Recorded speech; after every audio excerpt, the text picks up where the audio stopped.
بسم اللہ الرحمن الرحیم۔ السلام علیکم۔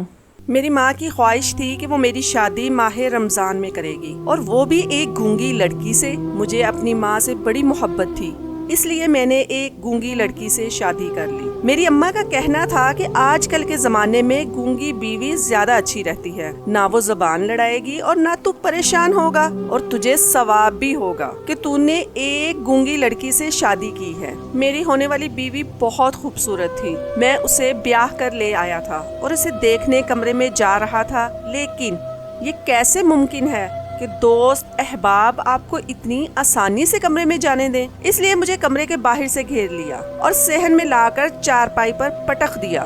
میں کافی دیر تک ان سے جان چھڑوانے کی کوشش کرتا رہا، لیکن وہ کسی طور پر مجھے چھوڑنے کا ارادہ نہیں رکھتے تھے۔ اتنے میں اماں کی آواز آئی اور مجھے کمرے میں جانے کا کہا۔ میں قدم قدم چلتا کمرے تک آیا اور دروازہ کھولا۔ میری بیوی سائمہ سامنے ہی پھولوں کی سیج پر عروسی لباس پہنے سر کو جھکائے ہوئے بیٹھی تھی۔ میں دروازہ بند کرتا اس کے سامنے بیٹھ گیا۔ وہ بے حد خوبصورت تھی۔ میں نے اسے اپنے سامنے کیا تو وہ شرما کر اپنا چہرہ چھپا گئی۔ اس کی تابعداری دیکھ کر میرے دل کو ایک اطمینان سا ہوا تھا کہ اماں نے میرے لیے بہترین فیصلہ کیا تھا۔ ایک نیک اور خوبصورت شریک حیات سے ہی تو زندگی کا سکون ہوتا ہے، اور وہ چیز تو مجھے مل چکی تھی۔ میری شادی کے تیسرے دن ہی اچانک میری خالہ شدید بیمار ہو گئی، اور میری امی ان کی دیکھ بھال کے لیے دوسرے گاؤں چلی گئی، کیونکہ میری خالہ کی کوئی اولاد نہیں تھی، اس لیے بڑی ہونے کے ناطے اماں انہیں ماں سمجھتی تھی۔ اب میری بیوی آ گئی تو وہ میری طرف سے بے فکر ہو چکی تھی۔ بیوی کو یہیں چھوڑ گئی تھی تاکہ وہ میری خدمت کر سکے۔ میں تو اگلے دن تیار ہو کر کام پر چلا گیا اور بیوی گھر کے کاموں میں جھک گئی۔ یوں ہی چند دن گزرے تو میرے ساتھ عجیب عجیب سے واقعات ہونے لگے۔ میں رات کے وقت کام پر ہوتا تو وہ مجھے روز ایک نئے نمبر سے کال آتی، اور کوئی کہتا کہ تمہاری بیوی روز سحری کے وقت مسجد میں اعلان کرتی ہے کہ مرد میرے گھر آ کر سحری کرے۔ میں یہ سن کر شدید حیران ہوتا، ایسا کیسے ممکن تھا؟ میری بیوی تو گونگی ہے، وہ کیسے اعلان کر سکتی ہے؟ پہلی بار جب مجھے رانگ نمبر سے کال آئی تو میں نے یہ بات ہنسی میں اڑا کر فون بند کر دیا، لیکن پھر یہ روز ہونے لگا تھا، پر مجھے لگتا تھا کوئی جان بوجھ کر مجھے تنگ کرتا ہے۔ میں رات کو بڑے بڑے فنکشن، شادیوں میں لائٹنگ کا کام کرتا تھا۔ آج بھی جب میں شادی کی تقریب میں لائٹنگ کر کے چھت پر بیٹھ گیا تو جیب میں پڑا فون تھر تھرا اٹھا۔ میں نے ٹانگ سیدھی کرتے ہوئے پینٹ کی جیب سے فون نکالا اور یس کا بٹن دبا کر فون کان سے لگایا۔ میرے دوست بھی میرے ساتھ ہی بیٹھا تھا۔ جی کون؟ میں نے خود ہی پوچھا تو ایک مردانہ آواز آئی، تمہاری بیوی مسجد میں اعلان کر کے آئی ہے کہ تمام نمازی میرے گھر پر سحری کریں۔ میں یہ سن کر ایک دم سیدھا ہو کر بیٹھ گیا اور اس آدمی سے اس کا نام پوچھا تھا، لیکن فون بند ہو چکا تھا۔ میں فون ہاتھ میں پکڑے اسے دیکھ رہا تھا۔ ایک دم سے مجھے بے چینی ہونے لگی۔ میں اٹھ کر دیوار کی طرف آیا اور ہاتھ ٹکا کر کھڑا ہو گیا۔ مجھے عجیب عجیب سے وسوسے آ رہے تھے۔ کیا واقعی میں میری بیوی مسجد میں اعلان کرتی تھی؟ لیکن وہ تو گونگی ہے، کہیں یہ کوئی میرے ساتھ مذاق تو نہیں کر رہا؟ نیچے بڑھتے شادی کے شور کے ساتھ ساتھ میرے اندر بھی سوالات کا انبار لگنے لگا۔ میں نے زمین سے اپنا تھیلا اٹھایا اور گھر جانے لگا۔ ارے تم کہاں جا رہے ہو؟ میرا دوست میرے ساتھ کھڑا ہوتا بولا۔ میں گھر جا رہا ہوں، میں نے اسے جواب دیا۔ نہیں، تم اگر گھر چلے گئے تو آج کے کام کے پیسے نہیں ملیں گے۔ اگر پیسے نہ ملتے تو گھر کے اخراجات کہاں سے پورے ہوتے؟ اور اماں کو بھی تو اس بار پیسے بھیجنے تھے۔ مجبوری نے میرے قدموں میں زنجیر ڈال دی۔ میں وہیں تھیلا رکھ کر زمین پر بیٹھ گیا۔ پیلی بتیاں مجھے اس وقت اپنی آنکھوں میں آگ کے شعلوں کی طرح محسوس ہو رہی تھی۔ میں نے تلخی سے نظروں کو پھیرا تھا اور سر گھٹنوں میں دے کر بیٹھ گیا۔ میں کتنا بے بس تھا، صرف میں ہی جانتا تھا۔ خدا کر کے میں صبح کے 9 بجے کام سے فارغ ہوا اور پیسے لے کر گھر آ گیا۔ دروازے پر دستک دیتے ہوئے میں نے آس پاس سے گزرتے لوگوں کی نظریں اپنی پشت پر پیوست ہوتی محسوس کی۔ ظاہر سی بات ہے کہ جب شوہر کی غیر موجودگی میں بیوی غیر مردوں کو گھر آنے کی دعوت دے گی تو لوگ یوں ہی دیکھیں گے نا۔ دوسری دستک پر دروازہ کھلا تو میں گھر کے اندر آ گیا۔ میرے ہاتھ سے میری بیوی نے تھیلا لے کر میز پر رکھا اور مسکرا کر میری جانب دیکھا، لیکن میں مسکرا بھی نہ سکا۔ میں صحن میں بچھی چارپائی پر آ کر بیٹھ گیا۔ میں اپنے گھر کو بڑے غور سے دیکھنے لگا۔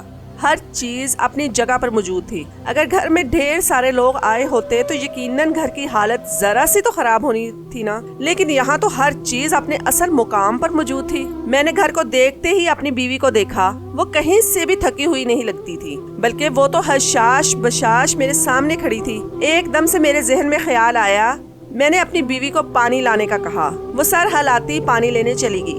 میں نے فون جیب سے نکال کر خود کو مصروف ظاہر کیا۔ جب وہ پانی کا گلاس لے کر میرے پاس آئی اور پانی کا گلاس میرے سامنے کیا، تب میں نے موبائل پر نظریں جمائے گلاس کی طرف ہاتھ بڑھایا اور بیوی کے ہاتھ سے گلاس لیتے ہوئے اچانک سے چھوڑا تو سارا پانی فرش پر گرا دیا۔ اوہو، سارا پانی گر گیا، تم ایک گلاس پانی اور لا دو، میں نے اشارے سے کہا۔ وہ دوبارہ پانی لے کر آئی تو میں نے دوبارہ سے وہی عمل دہرایا۔ اس بار بھی اس نے کوئی بات نہیں کی اور پھر سے پانی لینے چلی گئی۔ میں نے یہی عمل 2 سے 3 بار کیا، حتیٰ کہ پورے فرش پر پانی پھیل گیا، لیکن وہ کمال ضبط کا مظاہرہ کرتے ہوئے دوبارہ سے پانی لے کر آئی اور اب کی بار اس نے میرے ہاتھ سے فون پکڑتے ہوئے دونوں ہاتھ گلاس پر جمائے اور مجھے گھور کر دیکھا تھا۔ میں دیکھ رہا تھا کہ اسے شدید غصہ آ رہا تھا۔ کتنی پکی تھی میری بیوی، مجال ہے جو ٹس سے مس بھی ہوئی ہو یا پھر غلطی سے بھی لب کھولے ہوں۔ پانی پیتے ہوئے میں اس کے چہرے کے اتار چڑھاؤ دیکھتا جا رہا تھا۔ وہ وائپر لگاتی جا رہی تھی۔ میں اٹھا اور کمرے میں تر و تازہ ہونے کے لیے چلا گیا۔ کپڑے تبدیل کر کے میں نے کھانا کھایا اور آرام کی غرض سے لیٹ گیا، کیونکہ شام میں مجھے دوبارہ سے ایک تقریب کے لیے جانا تھا۔ شام ہوئی تو میں اٹھا اور منہ ہاتھ دھو کر کمرے سے باہر نکلا۔ میری بیوی صحن میں بیٹھی ٹی وی دیکھ رہی تھی۔ میں نے اسے غور سے دیکھا، کیا واقعی میں وہ گونگی ہے؟ کہیں میں بلا وجہ تو شک نہیں کر رہا؟ کیا پتا کوئی مجھ سے اپنی نفرت کا اظہار اس طرح سے مجھ سے میری بیوی کو دور کر کے کر رہا ہو، لیکن مجھ سے کوئی دشمنی رکھے گا، کیونکہ میں تو مڈل کلاس ایک چھوٹا سا کام کرتا ہوں۔ اف، میں کیسی مشکل میں پھنس گیا۔ میری ابھی نئی شادی ہوئی تھی اور دوسری طرف یہ شک اور نئے نمبر سے کال کا آنا۔ میں نے سر کو جھٹک کر اپنا تھیلا پکڑا اور بیوی کو خدا حافظ کہتے ہوئے گھر سے باہر نکل گیا۔ وہ بھی میرے پیچھے پیچھے دروازے تک آئی اور زور سے ہاتھ ہلایا۔ میں نے گردن موڑے اسے دیکھا اور دروازہ بند کرنے کا اشارہ کیا۔ جیسے ہی دروازہ بند ہوا میں نے گردن سیدھی کی۔ میرے چہرے کے تاثرات سخت ہو گئے۔ میں لاکھ چاہنے کے باوجود بھی خود کو شک کرنے سے نہیں روک پا رہا تھا۔ گلی کی نکڑ پر مجھے ایک عورت نظر آئی۔ وہ محلے کی سب سے بزرگ خاتون تھی۔ میں نے انہیں دیکھا تو وہ مجھے سخت نظروں سے دیکھ رہی تھی۔ میں نے ان کی نظروں میں خود کے لیے کبھی بھی اتنی سختی محسوس نہیں کی تھی۔ میں ان کی نظروں کا خاموش اور تلخ پیغام سمجھ گیا۔ میرے دل میں ایک ہوک سی اٹھی۔ کتنی جلدی اعتبار ٹوٹا تھا میرا۔ میری بیوی نے تو ہمارے نئے رشتے کی لاج چند دن بھی نہ رکھی۔ میں بے جان قدم اٹھاتا آج کی تقریب والی جگہ پر آیا اور کام شروع کر دیا۔ آج کئی بار کام کرتے ہوئے کیل میری انگلی میں لگا تھا، لیکن میں تکلیف کو نظر انداز کرتے لائٹنگ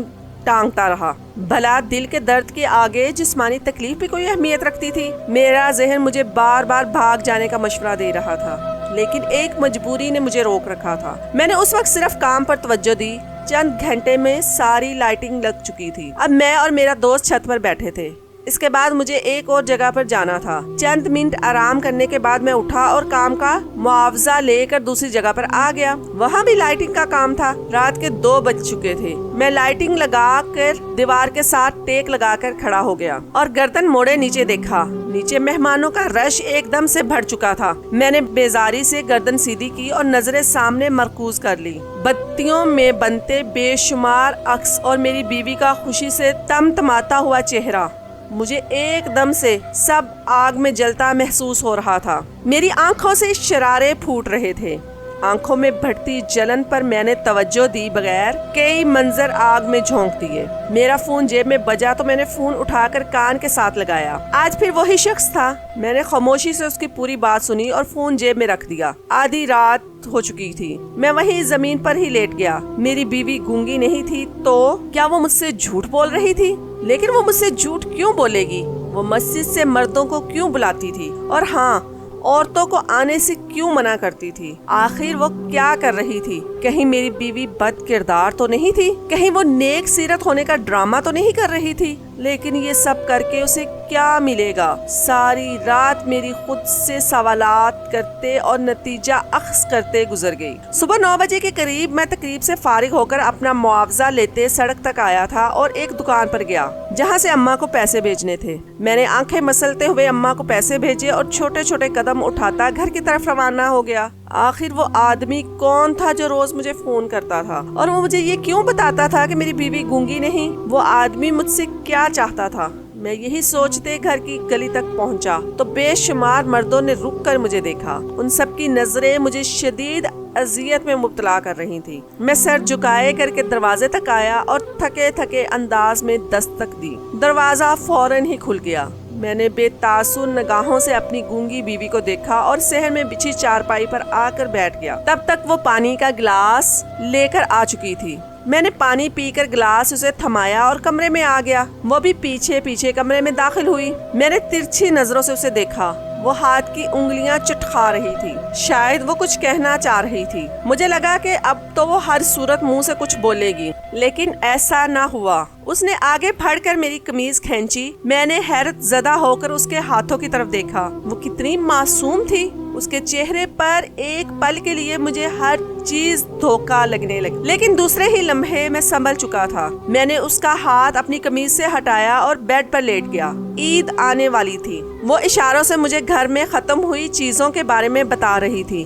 میں نے نہ سمجھنے کے انداز میں کندھے اچکائے اور اسے دوبارہ سے کہنے کا کہا، اور وہ ایک بار پھر مجھے اشاروں سے بتانے لگی۔ میں نے اب کی بار بھی وہی عمل کیا اور اسے دوبارہ سے سمجھانے کا کہا۔ اس نے ایک گہری سانس لی اور مجھے دوبارہ سے سمجھانا چاہا، لیکن میرے الجھے تاثرات دیکھ کر وہ ایک دم رکی اور پھر پورے کمرے میں نظر دوڑائی، پھر کمرے سے باہر نکل گئی۔ میں جانتا تھا کہ اب وہ کاپی پر لکھ کر مجھے اپنی بات سمجھائے گی، لیکن میرا ایسا کوئی ارادہ نہیں تھا، اس لیے میں کروٹ لیتا آنکھیں مونڈ گیا۔ میں نے پھر سے کمرے میں اس کے قدموں کی چاپ محسوس کی۔ وہ میرے پاس آ کر میرا کندھا جھنجھوڑ رہی تھی، لیکن میں بالکل بھی نہ ہلا۔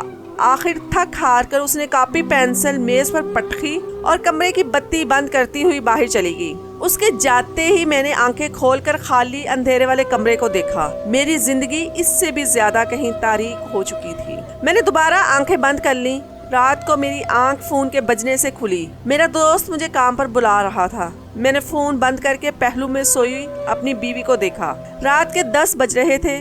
میں اٹھا اور اپنا تھیلا لیتا کام پر چلا گیا۔ آج بھی مجھے نئے نمبر سے کال آئی۔ کال سن کر میں تل ملا اٹھا۔ میں نے اپنا فون جیب میں ڈالا اور زور سے ہاتھ آپس میں باندھ کر بیٹھ گیا۔ میرا دوست بھی مجھے دیکھ رہا تھا۔ وہ اٹھا، میرے پاس آ کر بیٹھ گیا اور میری پریشانی کی وجہ پوچھی۔ میں نے اپنے ساتھ ہونے والے عجیب واقعات کے بارے میں اسے بتایا۔ اس نے مجھے گھر رہنے کا مشورہ دیا۔ اگلے روز میں کام پر جانے کی بجائے رات کو بیوی کے ساتھ باورچی خانے میں آ گیا اور اس کے ساتھ کام میں مدد کرنے لگا۔ مجھے باورچی خانے میں دیکھ کر وہ اپنا کام چھوڑتی میرے پاس آئی اور ہاتھوں کے اشارے سے مجھے کام پر جانے کا پوچھا۔ میں نے اسے کہا کہ میں آج کام پر نہیں جاؤں گا، تو اس کے چہرے کا رنگ اڑ گیا۔ زور زبردستی کر کے اس نے مجھے اشارے سے کام پر کہہ کر بھیج دیا کہ گھر کا بہت سا سامان آنے والا ہے، اس لیے میں کام پر جاؤں اور پیسے لے کر آؤں۔ میں تھیلا اٹھاتا گھر سے باہر نکل آیا اور گردن موڑے ایک بار پھر اپنی بیوی کو دیکھا کہ کیا واقعی مجھے وہ دھوکہ دے رہی ہے، کہیں وہ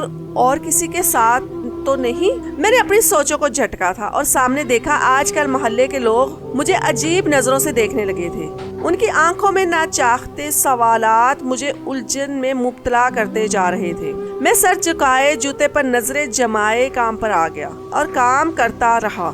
کام کے دوران بھی میری ساری توجہ گھر پر ہی تھی۔ میری بیوی کی بخلاہٹ، اس کے چہرے کا اڑا ہوا رنگ میرے شکوک پر یقین کی مہر لگا رہا تھا۔ کام ختم کر کے میں باہر پڑے بینچ پر بیٹھ گیا۔ خدایا مجھے رسوائی سے بچانا، خدایا میری بیوی کے اعمال درست کر دے، اس سے پہلے وہ میری عزت معاشرے میں 2 ٹکے کی کر دے، مجھے اسے طلاق دے دینی چاہیے، کیونکہ میں اتنا کمزور مرد تھا کہ بیوی کو لگام نہیں ڈال سکتا تھا، اور نہ ہی اتنا گرا ہوا کہ اتنی گھٹیا عورت کے ساتھ زندگی گزارتا۔ وہ اپنا حسن دکھا کر غیر مردوں کو اپنی جانب راغب کرتی تھی، میرے ہی گھر میں ان مردوں کو بلاتی تھی۔ میں بھی دیکھتا ہوں کہ طلاق کے بعد وہ کہاں پر ان مردوں سے ملاقات کا وقت مقرر کرتی ہے۔ اتنے میں میرا دوست میرے ساتھ آ کر بیٹھ گیا، ادھر ادھر کی باتیں شروع کر دی۔ اگلی شام میں بستر پر اوندے منہ سو رہا تھا۔ میری بیوی اندر آئی اور مجھے کندھے سے جھنجھوڑ کر اٹھایا۔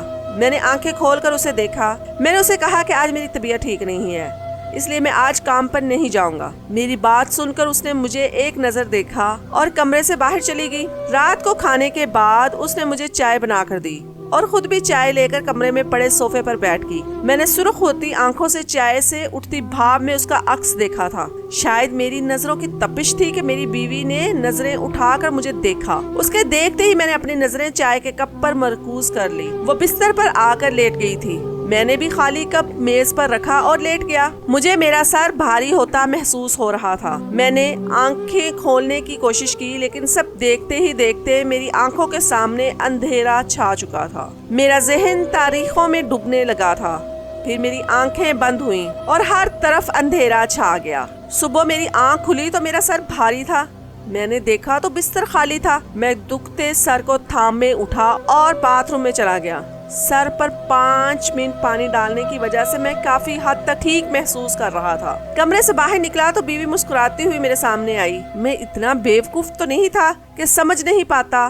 میں جان گیا تھا کہ رات کو اس نے مجھے نیند کی گولیاں دی تاکہ وہ اپنا کام سکون سے کر سکے، لیکن میں پیچھے ہٹنے والوں میں سے نہیں تھا۔ میں نے بھی ٹھان لیا تھا کہ ہر صورت آج میں بیوی کو رنگے ہاتھوں پکڑ کر ہی رہوں گا، اور میرا شک یقین میں بدل چکا تھا۔ میں دل ہی دل میں سوچ رہا تھا کہ کتنی چلاک عورت ہے۔ شام کو اس نے مجھ سے کام پر جانے کا پوچھا تو میں نے اسے کہا کہ آج کوئی کام نہیں، اس لیے میں گھر پر رہوں گا۔ میں جانتا تھا وہ آج پھر سے مجھے نیند کی گولیاں دے گی، اس لیے جب وہ چائے لے کر آئی تو میں نے فوراً سے جھوٹی کال کا ڈرامہ کیا اور کپ لیتا صحن میں آ گیا اور چائے پھینک دی اور کمرے میں آ کر لیٹ گیا اور یوں ظاہر کیا جیسے مجھے شدید نیند آ رہی تھی۔ مجھے بے صبری سے رات گہری ہونے کا انتظار تھا۔ رات 2 بجے میری بیوی بستر سے اٹھی اور کمرے سے باہر نکل گئی۔ دیکھتے ہی دیکھتے خاموش فضا میں نسوانی آواز گونجنے لگی۔ اس آدمی کی بات سچ ثابت ہوئی تھی۔ میری بیوی سحری کے لیے لوگوں کو دعوت دے رہی تھی۔ تبھی میں اس کی نظروں سے بچتا ہوا اپنے دوست کے گھر چلا گیا اور کچھ دیر بعد اپنا چہرہ ڈھانپ کر اپنے گھر میں داخل ہوا۔ گھر کا دروازہ کھلا تھا۔ مرد اندر آ رہے تھے۔ چند منٹوں میں پورا صحن بھر گیا۔ میری بیوی ایک ٹین کا ڈبہ لے کر کھڑی تھی اور تمام مرد اس میں پیسے ڈالتے جا رہے تھے۔ میں باہر دروازے میں ایک چادر اوڑھ کر کھڑا یہ سب دیکھ رہا تھا اور ماجرا سمجھنے کی کوشش کر رہا تھا۔ جو میں پہلے سوچ رہا تھا کیا وہی سچ تھا؟ میں جواب ڈھونڈ رہا تھا۔ میں نے موبائل فون نکالا اور اسی نمبر پر کال کی۔ میرے گھر میں موجود ایک شخص کا فون بجا جو میری نظروں سے بچ نہیں سکا۔ اس سے پہلے کہ وہ بھاگتا میں نے اسے گردن سے دبوچا اور ایک طرف لے کر گیا۔ رش ہونے کی وجہ سے کسی کی بھی نظر مجھ پر نہیں پڑی۔ جیسے ہی رش ختم ہوا میری بیوی دروازہ بند کر کے اندر آئی تو میں اس لڑکے کو پکڑے اس کے سامنے آ گیا۔ مجھے جاگتا پا کر اس کا رنگ فک ہوا۔ تمہیں کیا لگا میں سو گیا ہوں؟ تم مجھے چکما دو گی؟ کیوں تم نے یہ تماشا میرے گھر پر لگایا ہوا ہے؟ مردوں سے تعلقات رکھنے کا، ان سے پیسے بٹورنے کا اتنا ہی شوق تھا تو مجھ سے شادی کیوں کی؟ تم ایک گھٹیا عورت ہو۔ میں غصے میں چلایا تھا۔ خبردار جو میرے بارے میں کچھ بھی غلط بولا۔ وہ ایک دم چیخی تھی۔ اس کی آواز سن کر مجھے افسوس ہوا۔ مجھے تم سے شادی نہیں کرنی چاہیے تھی۔ تم مجھے پسند تھے ہی نہیں اور میں بھی یہ نہیں چاہتی تھی کہ تم میری آواز سنو، اس لیے میں نے گونگی بننے کا ڈرامہ کیا اور میں کوئی غلط کام نہیں کرتی تھی، صرف ان غریب لوگوں کی مدد کرتی تھی جو اصل حقدار ہیں اس صدقے خیرات کے۔ میں عورتوں کو اس لیے آنے نہیں دیتی تھی کیونکہ وہ پیسے نہیں دیتی تھی۔ میں نہیں چاہتی تھی کہ تم مجھے روکو، اس لیے میں نے یہ وقت چنا تھا کیونکہ تم اس وقت کام پر ہوتے تھے۔ وہ خاموش ہوئی تو میں سناٹوں کی زند میں آ چکا تھا۔ اس نے اس لڑکے کی طرف اپنا رخ کیا تو وہ ڈر کر بولنا شروع ہوا۔ یہ سب میں نے محبت میں کیا ہے۔ میں تمہیں کال کر کے سب بتاتا تھا کہ تم اپنی بیوی پر شک کر کے اسے طلاق دو اور میں اس سے شادی کر لوں۔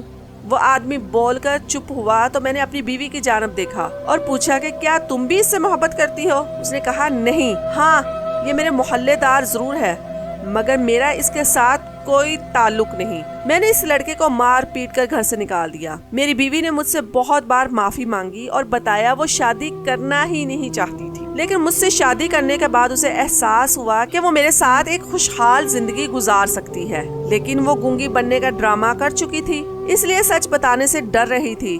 میں نے بیوی کو کہا کہ کام بے شک تم اچھا کر رہی تھی لیکن تم نے راستہ غلط چنا تھا. میری جگہ اگر کوئی شکی مزاج ہوتا تو بغیر سچ جانے تمہیں طلاق دے دیتا. بیوی کو بھی اپنی غلطی کا احساس ہو گیا تو اس نے مجھ سے معافی مانگ لی اور کہا کہ میں اسے طلاق نہ دوں. میں نے بھی اسے معاف کر دیا اس کی پہلی اور آخری غلطی جان کر. اب میں اور میری بیوی اکٹھے مل کر لوگوں سے زکوٰۃ اور صدقات کے پیسے اکٹھے کرتے اور ان لوگوں کی مدد کرتے تھے.